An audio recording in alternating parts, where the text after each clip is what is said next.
Hi, my name is Mark Kroll. I'm the product manager for Montana Fifth Wheels, and I'm going to provide a quick demonstration of exactly how much cargo we can load into the pass-through storage compartment of a Montana High Country 365 BH.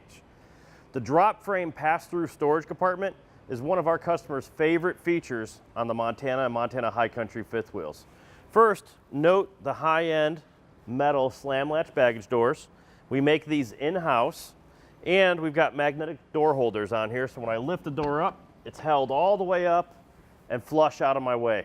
Now I'm going to unload all the containers I have stored in here to give you a demonstration of how much stuff we have in here.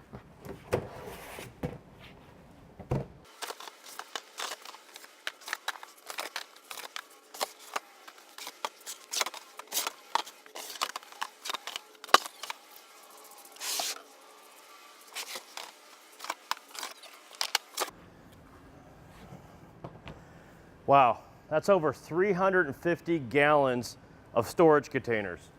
I've got 7 18-gallon tubs. We've got 5 30-gallon tubs, 5 10-gallon tubs, 2 10-gallon coolers, and 4 sleeping bags that we just pulled out of this pass-through storage compartment. For more information on Montana High Country fifth wheels, please visit KeystoneRV.com. Thanks for watching.